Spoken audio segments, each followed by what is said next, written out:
Hi everyone, it's lovely to see you, except just to say I can't see anybody except for my presentation. So I'm just going to have faith and believe that you're all there. And then when my presentation finishes, I will stop sharing my screen and I'll be able to see your lovely faces. So thank you very much for coming today. And it's amazing to hear that there are people from other countries from around the world. And I just wanted to share some of my thoughts and my experience about performing, about how to put on a performance and making sure it is dazzling. There's nothing more awful than a boring performance. So we need to do the preparation and plan and make sure everyone's ready to make sure everything goes smoothly. So just a bit more about me. Yes, I'm a trumpet player. So I've been a performer all my life, really, from school all the way through professional. And I've put on performances through my working in school, and also through the band that I work with does a lot of in-school work where we work up to a big performance. So I've planned performances and I've put them on as well. So yeah, any questions or comments as we go along, please put them in the right boxes. Just any thoughts, don't wait for the end to put your questions in so that we don't forget what we want to talk about. So one of the things, the main thing about putting on a performance in schools, it's really, really important that children have that opportunity to perform and learn how to be a performer. You know, and I think my training has happened since I picked up my trumpet, really, and I've done all kinds of performances. And also, if you have children who you're putting forward for exams, I always say to my children, you're not playing for the examiner, you're playing for an audience. So it's about being a performer if you're in that stressful examination situation as well. So I'm just going to give you some ideas about ideas of going about planning your performance, what's the best way to prepare, and also what kind of programming you should be thinking about. You know, what is your performance actually going to be? So one question, you know, how often should you be thinking about putting on performances? Should be doing them every week? Should it just be once a term? Is it something that you work up towards over the whole year so that you just have one big end of term performance? I think one way of thinking about this is playing in assembly, just getting children used to performing in front of the whole school. And it's a great beginner for an assembly to have music while people are walking in and sitting down or something. It could be getting some of your staff to perform, even some if you have music tutors coming into the school, or it could be children who are learning, or it could be your staff playing with children. Performing often, I think, and in more, you know, informal situations is just a nice, easy way to start performing without too much pressure. Should you have a termly performance? Some schools put on lunchtime concerts, that kind of thing. I mean, certainly when I was at university, we had lunchtime concerts that any of us could get together and to just put on something informal. Another really lovely informal way that my school does is having talent shows. And everyone can join. And there used to be a lot of sort of acrobatics in the talent shows as well. So it wasn't just music, but it just gives the children a chance to organise themselves, actually. And it wasn't a teacher saying, you're ready to perform. It was children saying, oh, I've got some talent, I'd like to show it off. And in those situations, it doesn't have to be a polished performance. It can just be, you know, getting used to actually being confident enough to perform something with friends and in front of other people. But there's a lot less pressure if it's that kind of informal event. Celebrations, of course, are not always at the end of term. Here in the UK, we're leading up to Christmas, so there's always Christmas concerts, nativities, that kind of thing. But also there's, you know, all kinds of religious and cultural events throughout the year. We often celebrate Diwali or Chinese New Year as well. And music's often, you know, central to these kind of performances. That's that one. But school events as well, prize giving, parents' evenings, open days. Whenever you've got people coming into school, normally the school runs to the music department and says, can we have some performances, please?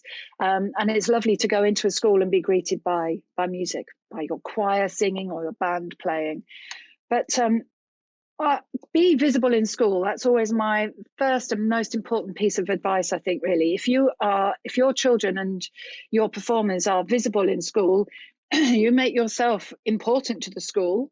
And it's a good way to keep being funded in these times of maybe tight money, and maybe being able to get some more money for your ensembles, and maybe you can take them out to other places. But keep your performances and keep music a high profile in your school. So what kind of performance are you preparing for? And it could be all kinds of different situations, as we've discussed. And if you've got more situations, maybe you could stick them in the chat box or the Q&A, or any ideas. One of the nice things, I know we're not all together in a room, but we can still share our ideas. So yeah, hit the chat box. So what will you include in your performance? You've obviously, assuming that you've got children learning instruments and singing in your school, hopefully so. You could have solos or ensembles, obviously, choirs. Every school should have a choir. And are you thinking about it being a big formal concert or an informal sharing? So it's different ways of sort of thinking about how you're going to put those things on. And are you thinking large scale or small scale? Is it just very localized, or is it something that you're actually going to open up and invite general public to? Maybe if you're putting on a show, you're going to invite the general public as well. So you also might want to collaborate with others, maybe others outside of your school, but also within your school or your situation.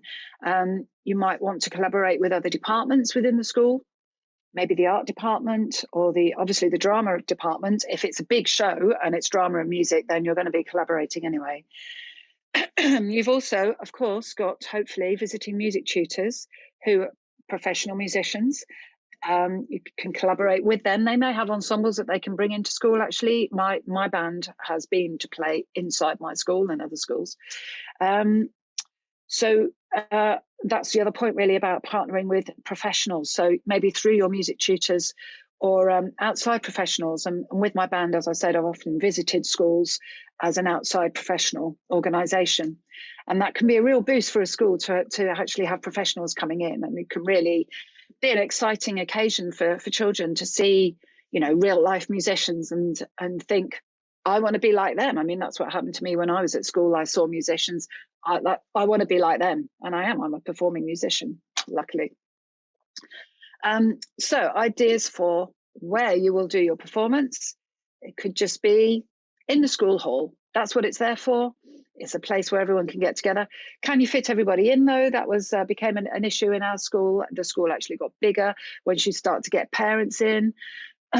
So you might need to be thinking about doing more than one performance so that you can actually fit everybody in.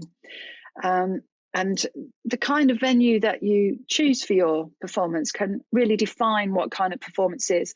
If it's in the school hall where children are very used to performing, that's going to help with their confidence. But it may well just be informal. You can make it more formal by dressing up the space or using lighting, I suppose. You might have a designated theatre space in your school. One of the schools I used to teach at was a designated performing arts school, which meant they got funding to create a theatre with all the things that go with the theatre, curtains and lighting. And that really can make a difference to a performance, being in a designated proper performance space that children see as a performance space, not necessarily the school hall where they play regularly.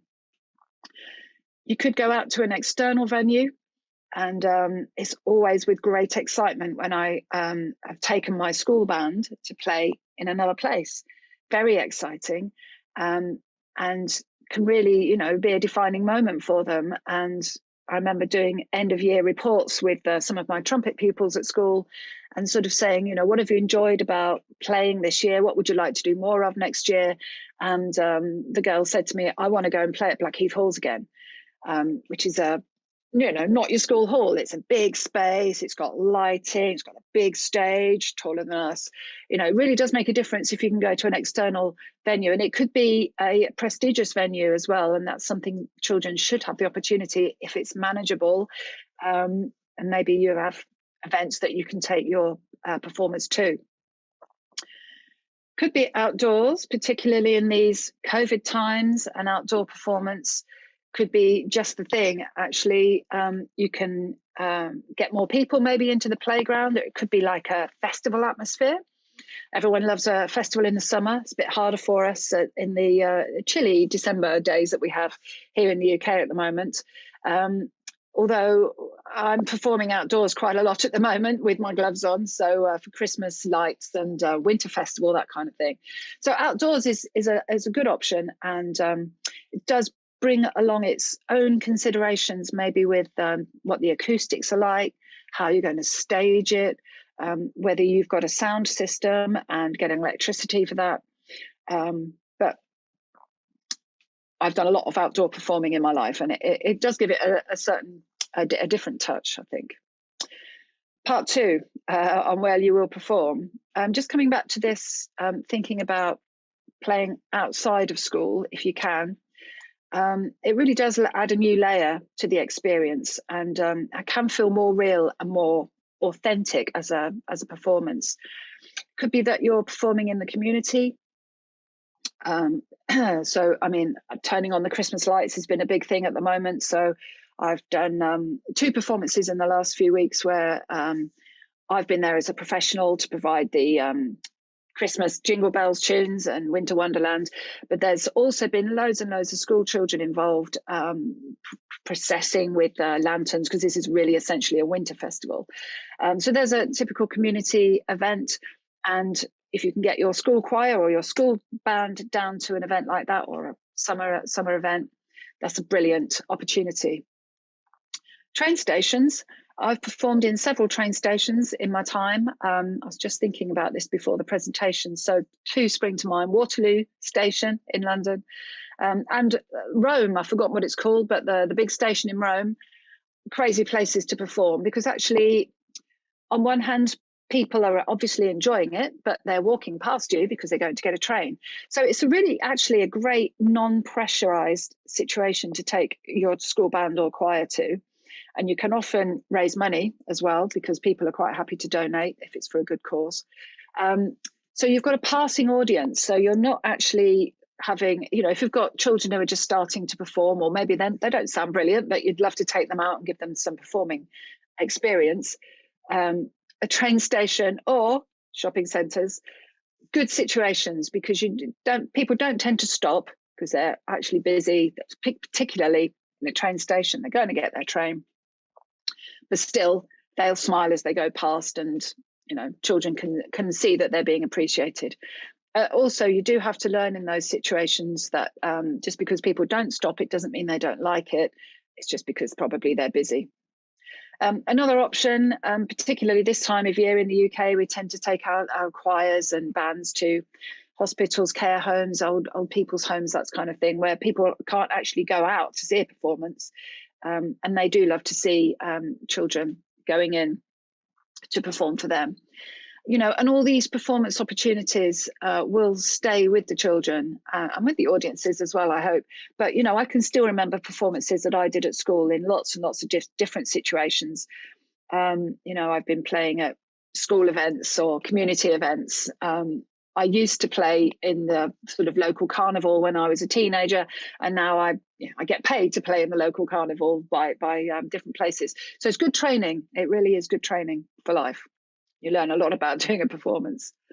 So your planning and preparation is crucial, because if you're the head of the music department or whatever, pretty much comes down to you. So how will you prepare for your performance?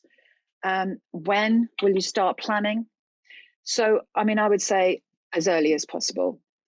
I would say at the beginning of the school year, you're probably going to be aiming for some big performance at the end of the school year. Obviously, in the UK, we're planning for our summer concerts. We might have a winter concert and a summer concert. So plan out all of your events, so you know where you're aiming for, and all these different types of performance, so that you're doing different types of performance, and you're also probably leading up to one big performance at the end of the school year. So one of the big questions, obviously, because without this there is no performance, who's going to be involved? And is it your children? What kind of children? You could, as I mentioned before, you could involve your other teaching staff. Yourself, you could perform. You're probably going to actually, if you're a pianist, you're going to be accompanying some of the children when they do their performances. But if you've got your visiting tutors, you could get them to perform as well with the children, or on their own. Some performances are, of course, last minute, so you don't have much time to plan. But actually, if you've planned out your sort of sequence of performances, you're always ready, because you've always got somebody who is going to be ready to be performed. So if you're putting on regular performances, you know which musicians you've got that are ready. You know when your choir's ready. You know if you've got a band who've got some music that they can play. My school band used to play in a music assembly at least once a term. We'd build up our repertoire so that by the end of the year, we had 5 or 6 pieces that we could perform. But we perform one every term, or 1 or 2 every term. And then if you get a phone call saying, we need a band, you know that they've got at least one piece that they can perform because they did it in assembly last week. And just doing these little performances can really get your children used to doing that thing of literally arriving on time, remembering their instruments, and understanding how to sort of tune up and warm up so that they're ready to perform as well. There's a job for everyone when you're putting on a performance. Don't take on all the tasks yourself. It will be too much to do. If you're involving other people in your school, then they become involved and they take ownership of the performance as well. It could be that you get the art department involved, if they're the ones with the expertise to design the posters or the tickets. And of course, I'm not saying get the art teacher to do this, getting the children or the young people to design the posters. And it's a great showcase for their artistic talent actually as well. A school event doesn't necessarily have to be just about the music. You're going to need some technical help, hopefully. When I say lighting, it could be fancy spotlights with a whole setup and sound system, or it could be as simple as somebody turning on and off the lights for different performances, or if you're showing video or something like that where you need to turn off the lights. So it could just be someone by the light switch turning the lights on and off at the beginning and the end of the concert. Sound could be a whole PA system with a sound engineer, or it could just be one microphone and an amplifier and one person who's in charge of that microphone and making sure the right person gets it at the right time. So, let's not overthink these things, but start from the little small things that really make a difference to a performance. And yes, if you've got a drama department and you may be putting on a musical theatre event, then that's going to involve everybody. And I can remember putting on shows at school or musical plays. And actually, I wasn't really an actor, but I was playing the trumpet in the pit, or really just behind the stage in the school hall, where my friends were on stage and other friends were doing the technical stuff or designing the posters. So a whole school involvement really can become a whole school event. And getting other staff involved, as I say, you don't want to be doing it all yourself, and you want other staff to want to come and to feel like the performance is going to be, good enough that they will come and support you by being in the audience. So help and ideas. I must say Collins Music has got this great range of books, and I have them here. I have got this whole set of books now. The green one is my one, actually, the dark green one. And all of these books have got a fantastic format. They're all either 50 or 100 ideas, and there's a page for each idea. I don't know if you can see that, but anyway. You can flick through. You don't have to read the whole thing. You can read one inspiring idea about how to put on a performance and the planning and preparation that goes into that. So all the kind of things that I've talked about, actually. The way these books are written, they're just bite size. Each page is to the point. There are top tips. And it's very easy, whether you're a primary teacher or an instrumental tutor, secondary teacher, whether you're a choir leader. Actually, I've only just got this one, and it's full of amazing information, because this one particularly is not just aimed at schools, it's aimed at any choir.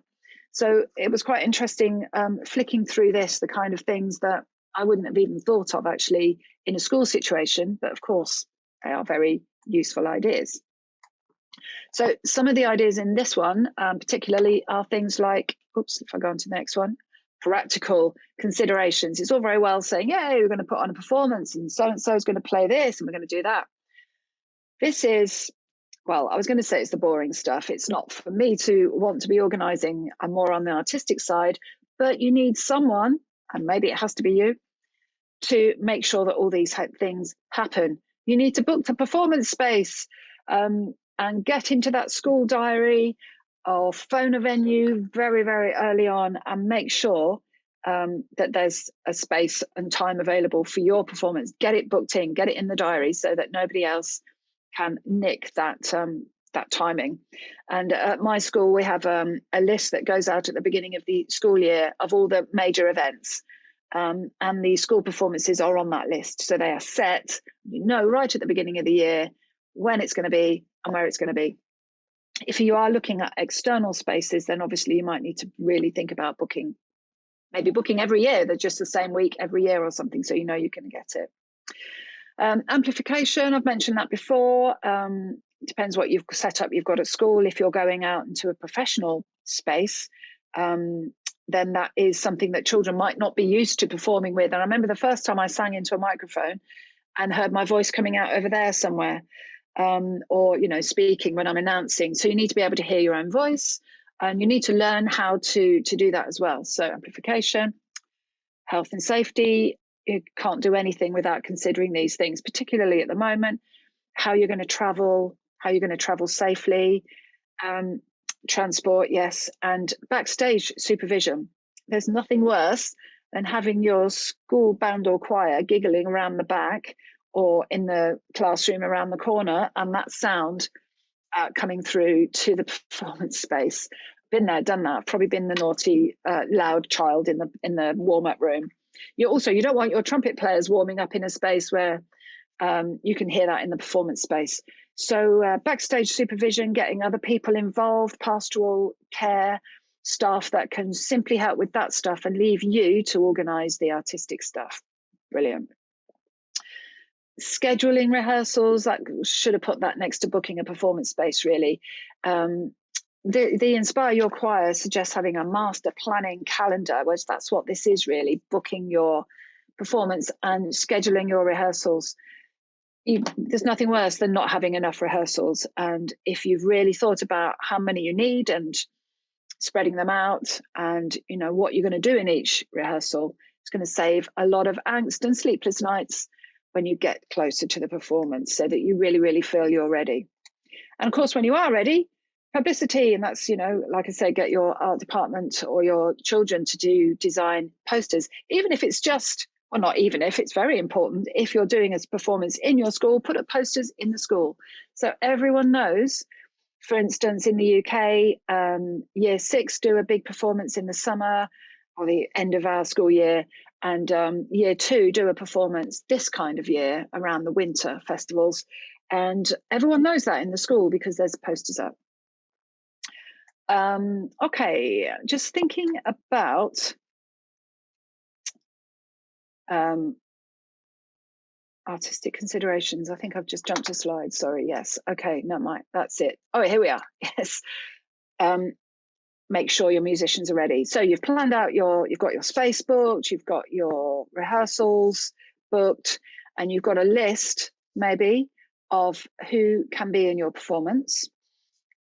You need to make sure that they are ready to do that performance. And, you know, you really need to build in a positive attitude to performing right from the beginning of their playing career. I'm going to say career. You may not know where your children are going to end up. I often say this when I go into schools. You know, I started playing the recorder when I was 6, had a go at the guitar. It wasn't really for me. Found the trumpet when I was about 13. I'm still playing the trumpet many years later. So get a positive attitude to performing right from the beginning. When your children start learning an instrument, that performance is something that's entirely natural. So you're learning an instrument, you're going to do a performance. And as I mentioned right at the beginning, that performance might be doing a grade exam. And let's try and think that's not an exam, it's a performance. It's a performance to one audience member, but they are listening as an audience. And that's why they want to hear, expression and dynamics and see a performer when they're examining. So etiquette's also important. How to walk onto a stage, how to stand when you're on stage, how to finish a performance, and not just put your instrument down and just slope off the stage, how to bow at the end of the performance, how to leave the stage. Every second that you're on the stage is part of the performance. Actually, I did notice there's quite a lot of nuggets of information in this one, actually, how to teach instrumental and singing lessons, how to, just go through those performance things and to practice that in your lessons as well, if children are having lessons. And one thing, it's not really in the right place because it's not really an artistic consideration, but do check that instruments are working before you go on the stage. So as a trumpet teacher, I need to check that the valves are not sticking, and that if no one's oiled a valve and put it back in so it's actually the wrong way around and the trumpet won't work. So other ideas, where can you look outside a bit more for partnership ideas and support? Is there a local support network that can help you with your performances, where to put on your performances, and also if you're stuck, how to do it and what to put on? In England, every local authority or council has a music education hub, kind of a music service. And I only mention this because these roles are designated by the government, and they are just really important things that children get opportunities to play and perform, access to large scale and high quality music making experiences, and working with professional musicians. So, and in hopefully professional venues. So I only mention this music hub idea in that, this is a government sort of designation. And do you have something like this where you are? May not be quite, in the same sort of format, but if you're connected to any umbrella organizations, either set up by your local authority or, even professional organizations, it could be that you can turn to them to support. Even, the band that I play in as a school, you could potentially come to us and say, can you help us be part of our performance and help us put on a performance? And there's definitely academic research done about this, showing that children need to be given the opportunity to perform, and also for their parents to see them performing, because that is where your parents are going to give the children the support to enable them to carry on. Because it's one thing hearing your child at home practicing the trumpet or the violin or whatever, a few wrong notes doesn't sound perhaps brilliant because their sound is developing, they're still learning. But once your child's playing as part of an ensemble or singing in a choir, wow, they sound amazing. So it's really important to get your parents to see your children performing so that they will support their continuation. Oh, yeah. So what will you perform? This is the million-dollar question.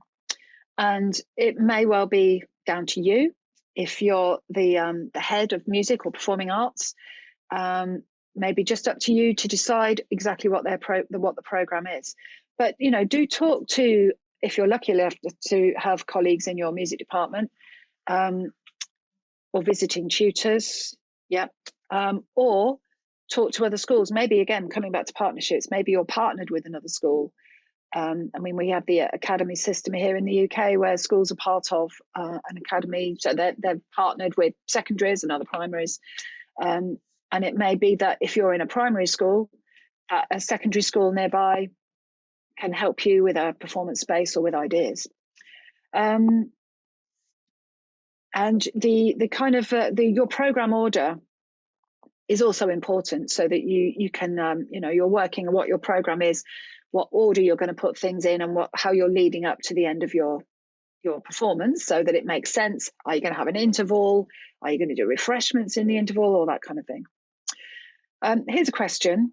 Can your beginners take part? Yes, absolutely. And from my point of view, I've taught a lot of beginners in my time.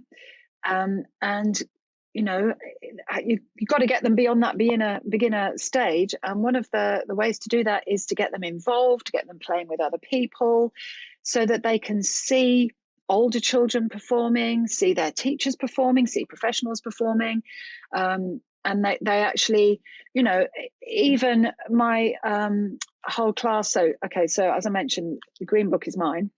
There's lots of my thoughts in here about how to get your children playing. As soon as you can play one or two notes, you can play a piece of music. But the way to do that is really through differentiation. And that means having a part that everyone can play in a piece of music. And that could be that you arrange your own music, or that you find published material that has that kind of inclusivity built in. So this is something I'm really keen on, and I've always arranged my own music for my school bands and my pupils, because then I know that if I've got a flute, two trumpets and a trombone, I can arrange jingle bells or whatever it might be so that everyone can play a part and they can feel that they're making music and the part's not beyond them and they just feel, oh, I can't do that, what's the point? So if you can find that music, either, you know, as I say, arrange your own with different parts or find some published material. And it's helping to signpost your children's the route to their improvement and their continuation, really. So they, you know, they see other people playing and they say, I want to play like them. So repertoire, where can you get your repertoire from? So, you know, if you're a music teacher who's an instrumentalist as well, you will remember all the tutor books you used, or these days we have a lot of online programs you can use as well. And maybe look beyond, you know, standard school repertoire. Think of it being really authentic, you know, thinking of music that children might see in other circumstances, bringing it into the school. And as I mentioned, find a way of showcasing absolute beginners alongside those with more experience. Ukulele, I'm going to show you some music in a minute, but Ukulele Magic it's a book, and it's also online.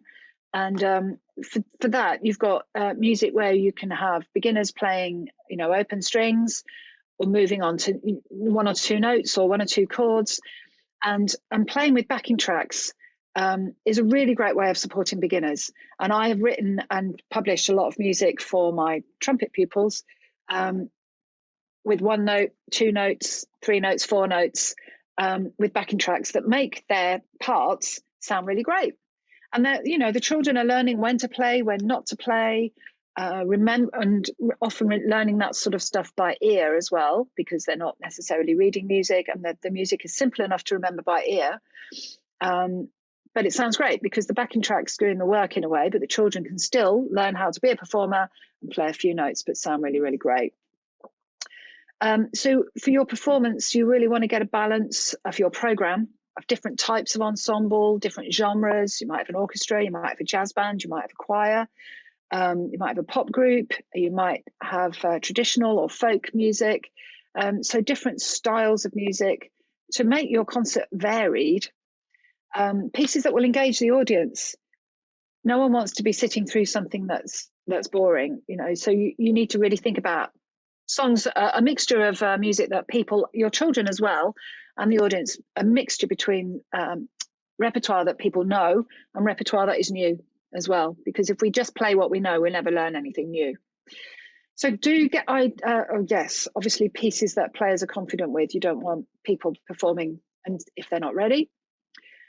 Get ideas from your young people, and you're probably not going to be able to see this very well. Sorry, it's covered up. Make sure the music is fun. That's what that says. And actually, I feel like that should have a slide all of its own. Make sure the music is fun. Everyone's having fun. Get ideas from the young people. Get them involved. Okay, so I'm going to show you some music now. This is a a piece for, I mean, you can see it, self-explanatory. I'm going to put the backing track on, and you can probably sing along. Imagine you're playing a ukulele with this rhythm, with the down, up, down, up, down, up. And here's a good chance for you to put something in the Q&A or the chat box, you know, any comments on this piece of music and how you might use it in your class. Hopefully, yes, here we go. This is going to play now.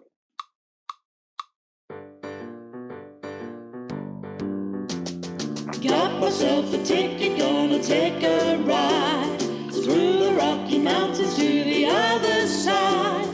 On the train from Winnipeg and Saskatoon, pulling into Jasper, we'll be leaving soon. All aboard, we gotta get her moving. All aboard, and she's right on time. All aboard, we're going to Vancouver, shuffling along the Rocky Mountain line.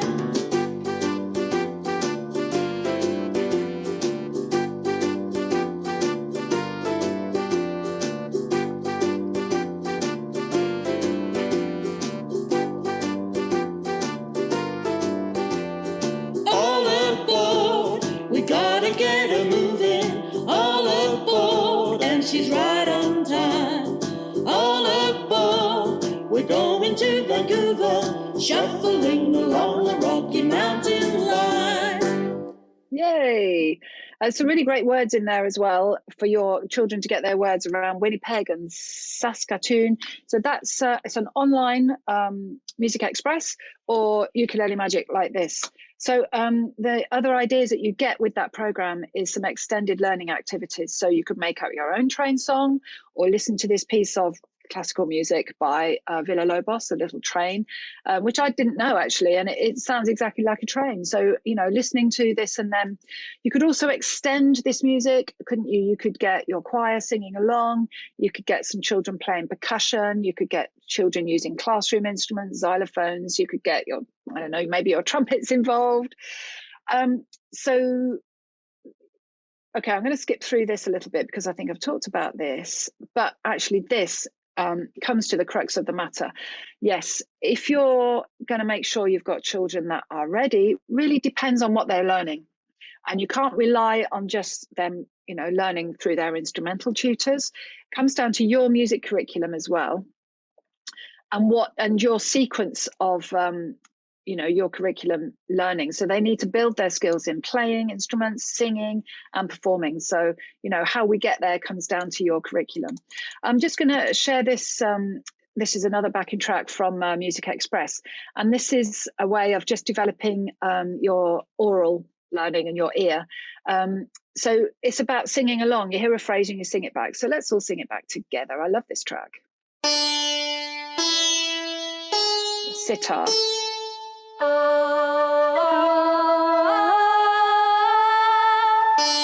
I hope you're all joining in.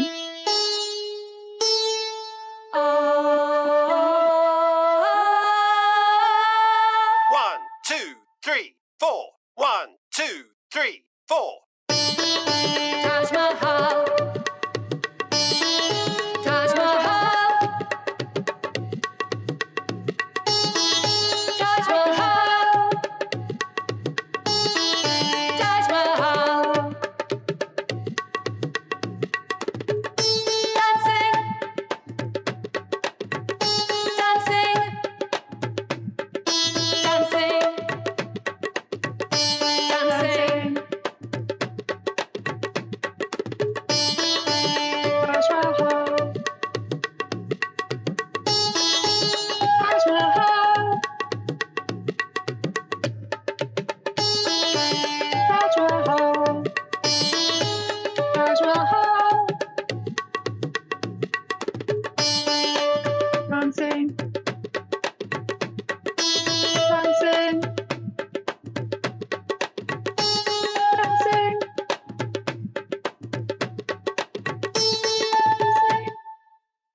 Hey, I hope you were just all joining in with me. I'm singing along my own. I love that track. It's so authentic. You've got the sitar, the flute, banzuri flute, and the tabla sounds there. I think that's a really great idea for developing your children's oral skills. Okay, moving on. we don't want anyone to be nervous, so there are ways of getting over stage fright and nerves. I mean, symptoms are, you know, shallower, fast breathing, increased heart rate, shaking, you know, feeling emotional. And I've been there, you know, believe me. There's this really great performance anxiety guide, actually, which I found online. But you know, ideas that they give us are to be relaxed, deep breaths, you know, visualization, visualizing that you're going to be absolutely amazing before you go on. Pre-show warm-ups, very important. And actually, I am going to have faith that you're all there with me and you're going to do this small physical warm-up with me. It's called Rubber Chicken. This is from, again, Music Express. I mean, I've got lots of different versions of this, but it's a physical warm-up. And it's a way of getting everyone really focused all together. So first of all, can you just shake out your hands for me? Yeah. Okay. So we're going to go right hand, left hand, and then we're going to tap on our head. And we're going to do 8 of each. So join in with me.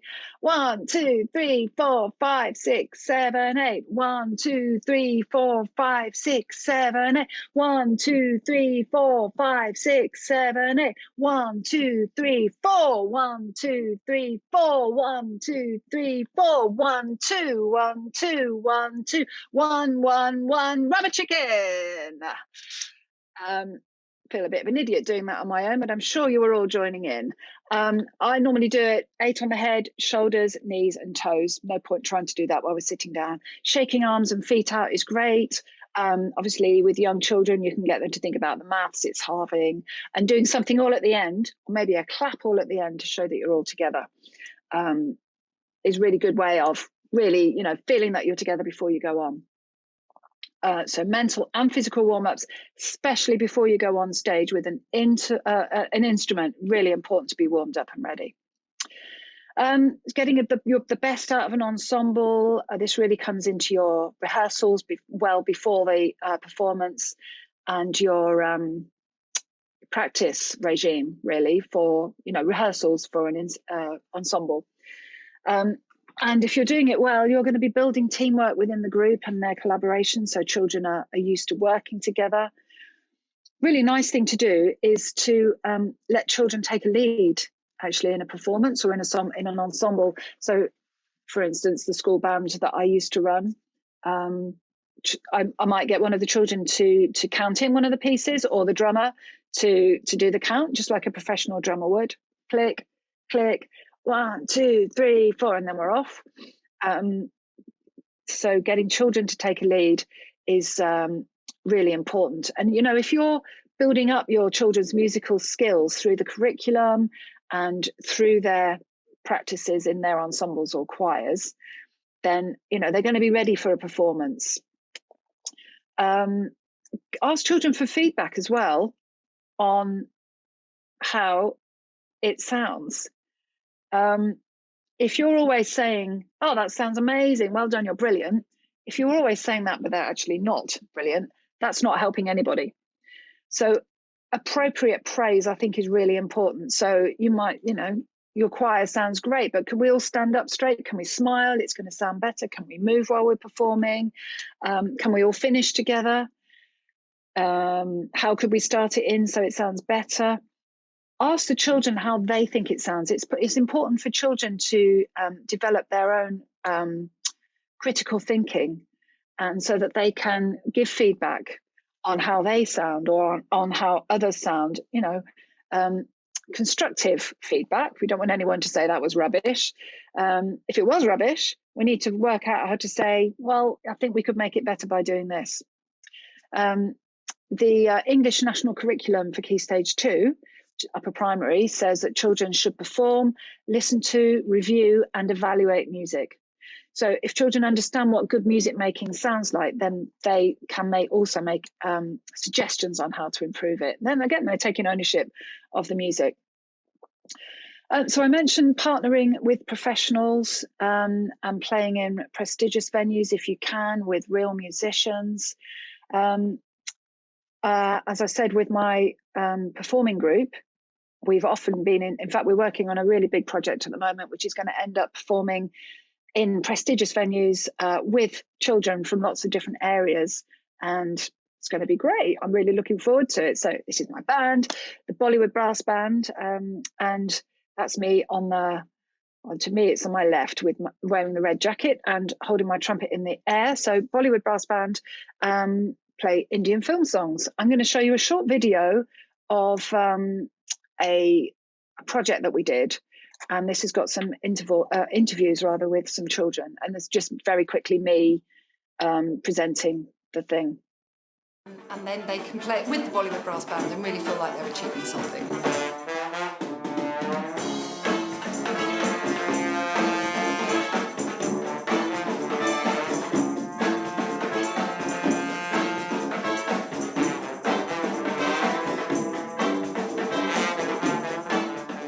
I learned some new songs that I didn't know and some new rhythms. I like Bollywood music because it keeps switching up all the different kind of instruments, and I didn't know like some instruments that I learned today. My heart was like vibrating to the beat, and then when I put my hand on the floor, all I could feel was vibration.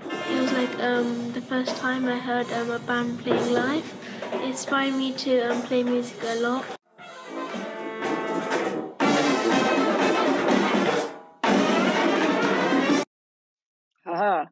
So just to say, you could see that those children were beginners. It was some terrible technique going on and stuff, but they were enjoying themselves and they were playing with the band, and you can see how much they enjoyed it. Right, just a couple more things to say. You've got your content, you've got all your planning, but do think about how you're going to present the event as well. Who's going to introduce the items? Is it you? You may not be the best person to do it. You're probably going to be really busy. Will you ask one of the other members of staff, or will you get children to introduce it? And just to say that Music Express have got this really great module for year 6, which is upper primary, really for their end of year, before they go to secondary. And they've got this whole module about how to plan a show. We're mentioning a lot of the things we've talked about already, having the script ready, practicing how to present. You can see it all there. I'm not going to read it out. But making an occasion of the performance is really important, and the presentation is part of that.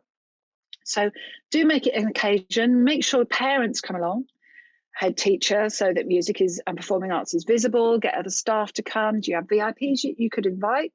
Local dignitaries, or maybe professional musicians who live in the area.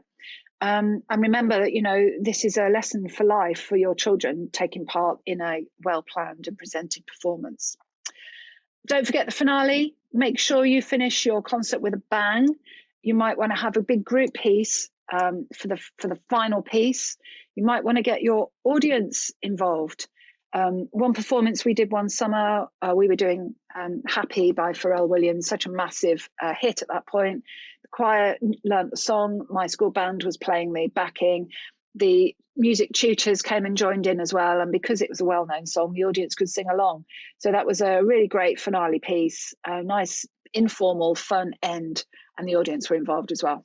Don't forget to do some speeches. Really, the most important thing is to say some thank yous, because there's lots and lots of people going to be involved with a good performance. So I think that's all I've got to say at the moment. So I hope you have some amazing performances. I will stop screen sharing in a second. If you want to get in touch, I'll just leave this up so that you can see how to get in touch with Collins International. And I'm sure if you Google it, and Kate will give you the details again in a second. But I hope you enjoyed that, and I hope you've got some questions. So I'm going to stop sharing so I can see you, and then Kate can manage some questions. So thank you. Thank you so much for that, Kay. That was really, really good. It was really interesting. And we've had lots of people in the chat box saying thank you and how helpful it was. And I loved those warm-ups too. The rubber chicken one was really fun. So yeah, I'd just like to say a massive thank you to you for taking us through this presentation today. And thank you to everyone who's joined us. We hope you've had a great time. As I mentioned at the beginning of the webinar, we will be sending everyone who has attended today the webinar recording and the attendance certificate for you to refer back to, and it will now be pasted into the chat box for you to download. The recording will also be available on the webinar website. If you have any queries, please feel free to contact us at collins.international@harpercollins.co.uk. So now onto the questions. We've got a few minutes for questions. Let me see. So someone has put in the chat, in the question box, how long do you think it takes to get used to performing or to get over stage fright? Oh gosh, that's a tricky one, isn't it? How long? I mean, I think it depends. It depends on the person. I mean, I know it can be quite debilitating. I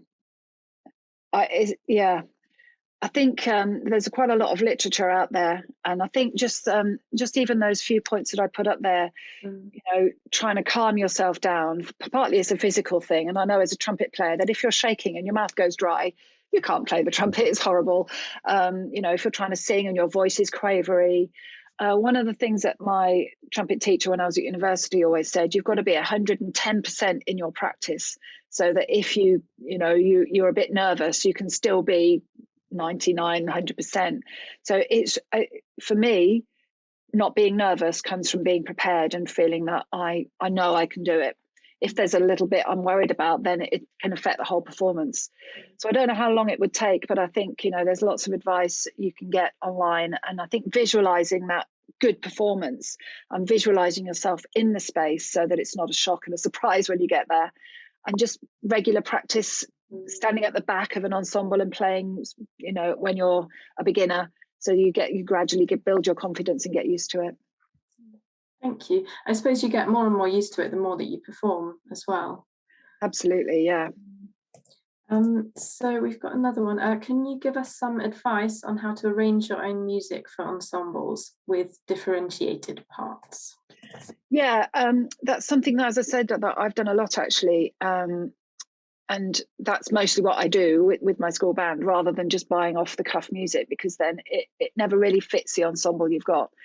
I mean, I've, as I said, I did an arrangement of the Pharrell Williams Happy. I guess you can probably buy a lot of versions of that. But for me, it was just easy to transcribe it and then think about how to make it work for the children, because I know the children. So I know that this trumpet player can play that part and the other one can maybe only play a small section of the song or something like that. But I think, you know, it helps you to develop as a musician as well. I know it's time consuming, but and actually I often don't write out the part. I mean, I might do the arrangement myself, but I often just teach it by ear. So you might not even have to write out parts if you can, you know, just sort of learn a song by ear and then just teach it that way. And also, if you're learning something by ear, you're not relying on the dots. You're really internalizing the music. So you learn it better. I think that's what I found with my pupils. Okay, thank you. So someone has said, how do you know when someone is ready to perform a solo? Yeah, so that comes down to that sort of confidence thing as well. Performing a solo is very different to performing as part of an ensemble, isn't it? So you're looking for someone who's showing that confidence and that you've heard them play it in very informal situations as well, or maybe just in an assembly in front of their friends. And it's just, again, it's knowing your pupils, I think, and knowing who's out there and then you'll just know when they're ready just by seeing them and asking your instrumental tutors as well, you know, who's ready, who's going to be ready, so that you can say who's going to be ready. You can start to bring them to the front of the ensemble maybe, or just give them a small solo in part of a larger piece. I suppose when people really start to enjoy being in the spotlight as well, you can see that, I'm sure. Absolutely. Some people absolutely love it. You know, you can spot some people who are born, you know, soloists, and actually they really want to do that. So those are the ones to catch for that. Yeah, definitely. Brilliant. So we've got one more question.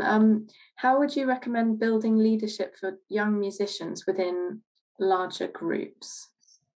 For example, leading a section in an orchestra. Yes, yeah, that's great. It's really good to give the children that responsibility. I mean, I think if you can maybe have sectional rehearsals, so you're going off into different sections, maybe with a tutor who can sort of share responsibility with somebody first, I mean, certainly, as I mentioned, in my band, I would get the drummer to count in, or I might get one of the more experienced trumpet players to lead the others. And it's really nice for them to take on those responsibility roles, actually.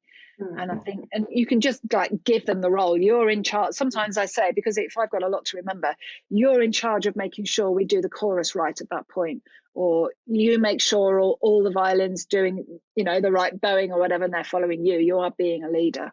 I suppose, it's really important to allow people to have that responsibility, and I guess that motivates them to want to be a leader if you treat them as one. Yeah, it's giving them that again, the ownership of the music, actually, and children will take on responsibility. And you can definitely see the ones who want to do it. It's no point doing it if someone's shy.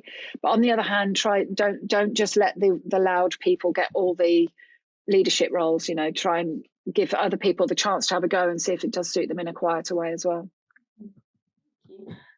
So we've also had, do you have a favourite piece of music that you find that everyone loves playing?